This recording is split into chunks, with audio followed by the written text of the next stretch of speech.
Hey everyone, and welcome back to another episode on Cobra Kai Theory. Today's a bit of an interesting one. I've got a theory that we actually heard about Terry Silver from Kreese in Season 2, Episode 4. This is where we get to see the real story behind Kreese. We see how tragic of a character he is, just like Darth Vader. Behind his scary appearance and cold demeanor lies a broken man whose soul is torn not just from war, but from life. Cobra Kai was taken from him twice.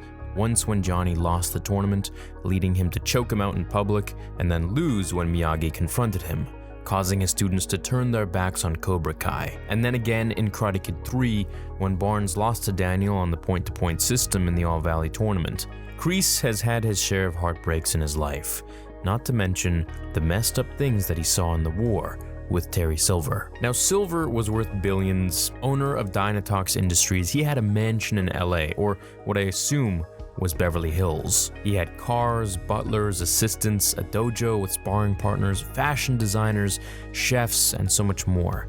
He took important business calls while smoking his Cuban cigar in his bubble bath, all in front of his secretary Margaret. Yeah, that's the kind of guy he was. Having performed many heroic acts in the war and saving the life of Terry Silver many times, who was kind of like a younger brother to him, Silver returned the favor to Kreese by sending him to Tahiti and paying to keep the lights on at the Cobra Kai dojo, which he bought for him.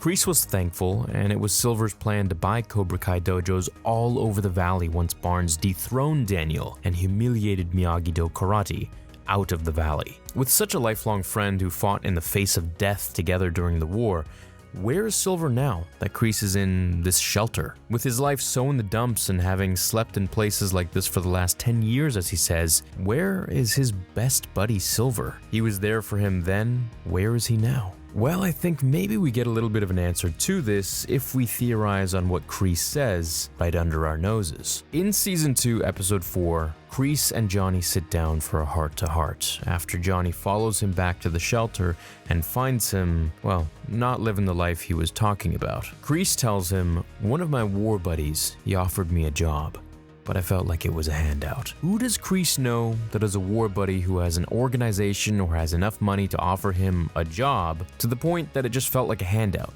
Or in other words, just giving Kreese money for not really doing all that much just to take care of him. Also notice how Johnny asks him about the trip to Tahiti and if it was real or not. Now that trip was a gift from Silver in Karate Kid 3, which is another nod to him. So somewhere 10 years ago, Silver and Kreese had some sort of a fallout, I think. Or Kreese just couldn't keep living without honor, taking free money. Now notice the way Kreese pauses and looks in pain or disgust or maybe even shame as he says, "One of my old war buddies offered me a job." Tells me that maybe something went wrong as he thinks of his old war buddy. Now, of course, it's possible he's not talking about Silver at all, but which other war buddy does he have that could offer him a job and give him all this money? To the point where it just feels like a handout. I don't think Silver is dead, but it's possible.